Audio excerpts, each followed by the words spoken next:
로마서 5장 8절 함께 봉독합니다. 우리가 아직 죄인 되었을 때 그리스도께서 우리를 위하여 죽으심으로 하나님께서 우리에 대한 자기의 사랑을 확증하셨느니라. 아멘. 할렐루야. 오늘도 주님과 함께 하시는 복된 하루가 되시길 주님의 이름으로 축원합니다. 오늘 정체성 선포 성경 통독은 역대상 5장에서부터 8장입니다. 특별히 6장을 읽다 보니까 솔로몬 성전 이전에 다윗의 회막에서 성막 봉사자들을 쭉 열거하고 있는 특별히 레위 지파들 중에 성전 봉사 직무자들의 수행하는 것을 보게 됩니다. 그들이 회막에서 찬송하는 일을 했고 그의 계열대로 직무를 잘 행했다. 이런 말씀을 보게 됩니다. 그래서 한번 우리도 이렇게 선포했으면 좋겠습니다. 따라하겠습니다. 나는 주님의 몸된 교회를 위해 주어진 직무를 충성되게 감당하는 사람이다. 우리가 주님 몸된 교회를 함께 아름답게 세워가는 복된 사명자들이 되기를 소원합니다. 이제 오늘 말씀을 봅니다. 첫째 날 십자가는 심판이다. 어제는 십자가는 구원이다. 오늘은 십자가는 사랑입니다. 이런 주제로 이제 보려고 합니다. 오늘 본문을 보면 우리는 아직 죄인이었는데 예수님께서 우리를 위하여 십자가에 못 박혀 죽으신 것으로 우리를 향하신 하나님의 사랑을 확증했다고 사도 바울은 증거하고 있습니다. 하나님께서 우리를 사랑하시는데 그 사랑을 확실하게 증명해 보인 사건이 바로 예수님의 십자가 죽음이라는 것입니다. 그 사랑을 요한복음 3장 16절에서는 이렇게 증거합니다. 하나님이 세상을 이처럼 사랑하사 독생자를 주셨으니 이는 그를 믿는 자마다 멸망하지 않고 영생을 얻게 하려 하심이라. 이 말씀을 하나님 편에서 보면 이렇게 볼 수 있습니다. 하나님께서 죄악 세상에 빠져 멸망길로 가고 있는 우리 인생들을 사랑하시는데 그것을 보여주기 위해서 독생자를 보내셨고 그 독생자를 믿는 자마다 멸망하지 않고 영생을 얻게 하셨다는 겁니다. 그리고 또 이 말씀을 예수님 편에서 이렇게 풀어보면 이렇습니다. 우리로 하여금 멸망하지 않고 영생을 얻게 하시려고 예수님이 오셨는데 그 예수님께서 그 사랑을 확실하게 증명해 보이기 위해서 십자가에서 죽음으로 우리의 죄를 대신한 심판을 받아 주셨다는 겁니다. 어느 부활절 무렵에 영국의 한 마을에 목사님이 새로 부임을 해왔습니다. 동네 사람들이 목사님의 설교에 관심을 기울이면서 하나둘 교회로 왔습니다. 드디어 목사님의 설교가 시작됐습니다. 설교 중에 한 가지 예화를 드십니다. 어느 바닷가 마을에 어머니를 여인 소년과 그 소녀를 목숨보다 사랑하는 아버지가 있었답니다. 어느 날 소년이 그 친구와 바닷가에 놀러 갔다가 풍랑을 만나게 됩니다. 높은 파도와 강한 바람에 둘이 타고 놀던 배가 금세 물이 들어오고 정말 뒤집혀서 어떻게 할 수 없는 상황이 됩니다. 이 소년의 아버지는 등대지기였다고 합니다. 등대에서 바라보다가 아들이 탄 배를 발견하고는 정말 놀라서 가까운 곳에 매여들었던 작은 보트에 몸을 싣고 아들이 있는 쪽으로 힘껏 노려졌습니다. 아들에게로 갔는데 이 아버지는 절망을 합니다. 그 사이에 아들이 탔던 배가 이미 뒤집혀서 파도에 휩쓸려 가버렸고 그리고 자기가 탄 보트에는 한 명밖에 더 태울 수가 없는 그런 상황이었습니다. 둘을 모두 다 태운다면 배가 뒤집힐지도 모르는 그런 상황을 맞게 됩니다. 이미 아들의 친구는 포기한 얼굴이었습니다. 당연히 그 아버지가 자기 아들을 구할 거라 생각했기 때문입니다.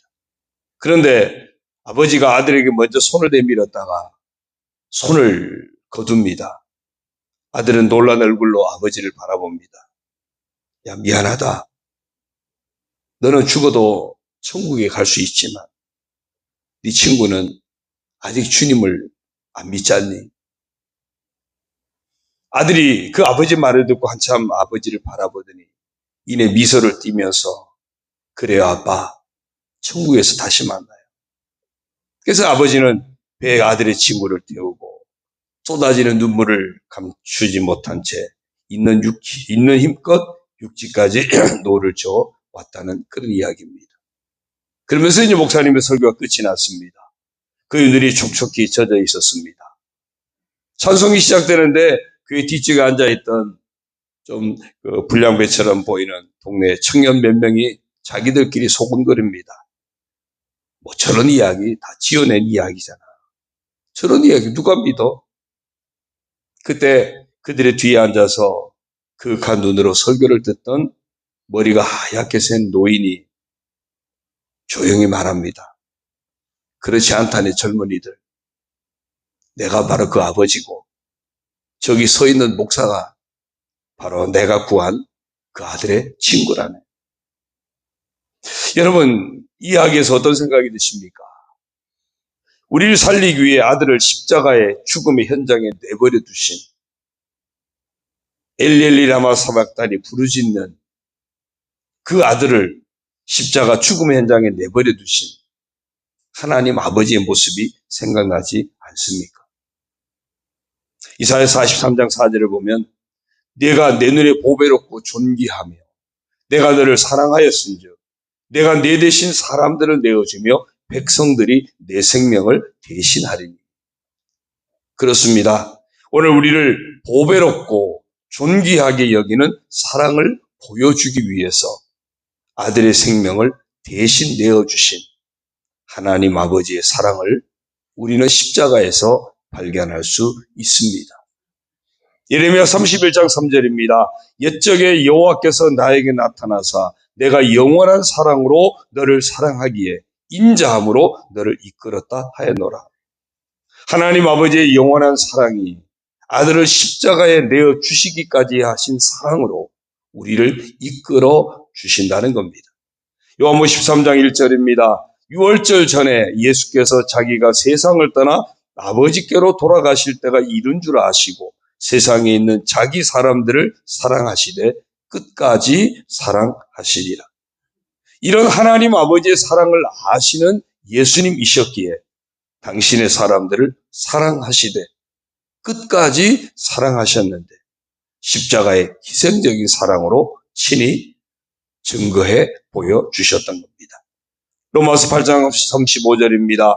누가 우리를 그리스도의 사랑에서 끊으리요? 환난이나 곤고나 박해나 기근이나 적신이나 위험이나 칼이랴. 38절 39절이요. 내가 확신하노니 사망이나 생명이나 천사들이나 권세자들이나 현재일이나 장래일이나 능력이나 높음이나 깊음이나 다른 어떤 피조물이라도 우리를 우리 주 그리스도 예수 안에 있는 하나님의 사랑에서 끊을 수 없으리라. 또한 이 사랑은 그 무엇으로도 끊을 수 없는 사랑임을 사도 바울은 증거하고 있습니다. 사랑하는 성도 여러분, 그렇습니다. 십자가는 사랑입니다. 그렇다면 오늘 이 같은 놀라운 사랑을 받은 우리들, 십자가를 통해 그 사랑이 확인된 우리들, 그럼 오늘 우리는 어떻게 살아가야 할까요?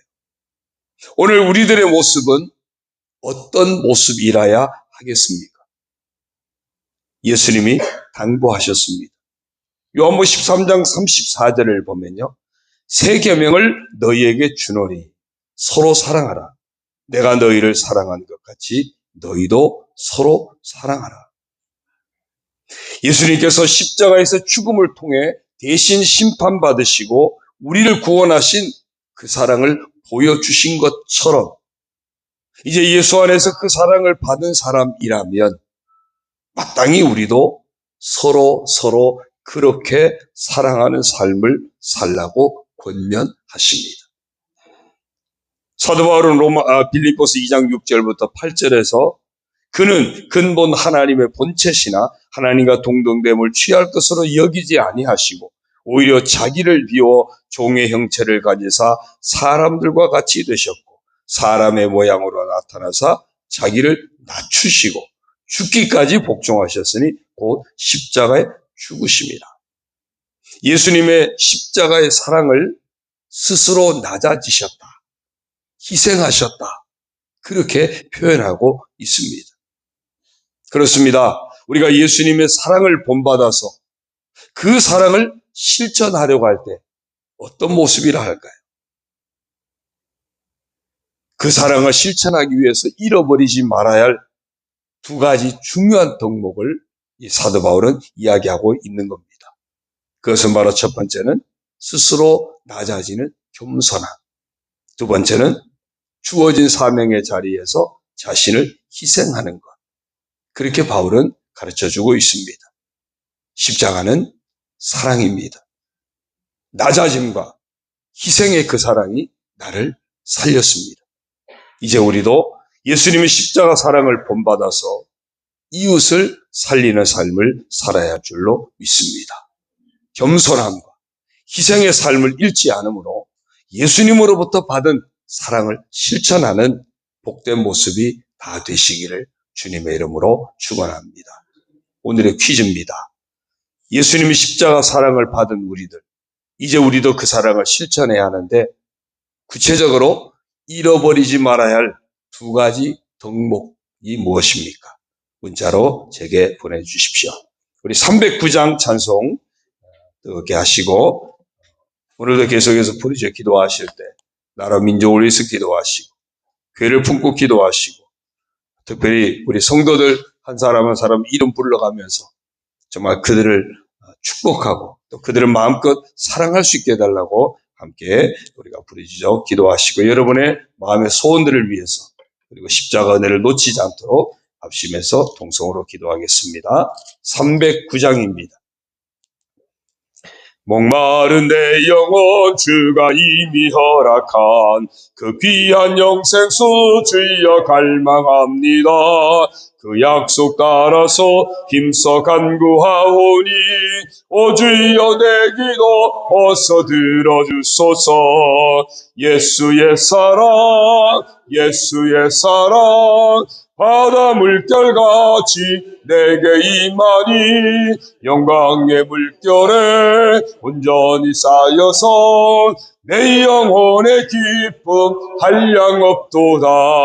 주 내게 약속한 큰비 내려주시려 은혜의 저구름 건너편에 떠올라 그 귀한 징조가 내게 밝히 보이니 나 힘을 다하여 주께 간구합니다. 예수의 사랑 예수의 사랑 바다 물결같이 내게 임하니 영광의 물결에 온전히 쌓여서 내 영혼의 기쁨 한량 없도다. 은혜의 소낙비 지금 흡족히 내려 구원의 큰 강물 흘러 차고 넘쳐서 내 주한 모든 죄 모두 씻어버리니 나 힘을 다하여 주께 간구. 예수의 사랑 예수의 사랑 바다 물결같이 내게 임하니 영광의 물결에 온전히 쌓여서 내 영혼의 기쁨 한량 없도다. 그 차고 넘치는 주의 은혜의 물결 힘차게 밀려와 내게 만족합니다. 오 할렐루야로 주를 찬송하오니 내 마음의 기쁨이 항상 충만합니다. 예수의 사랑 예수의 사랑 바다 물결같이 내게 임하니 영광의 물결에 온전히 쌓여서 내 영혼의 기쁨 한량 없도다. 주여 부르짖고 통성으로 기도합니다. 주여 할렐루야. 하나님 아버지 감사합니다. 아버지 하나님 오늘도 저희를 사랑하여 주시고 아버지 십자가 사랑의 자리로 불러주시고 인도하시니 감사합니다.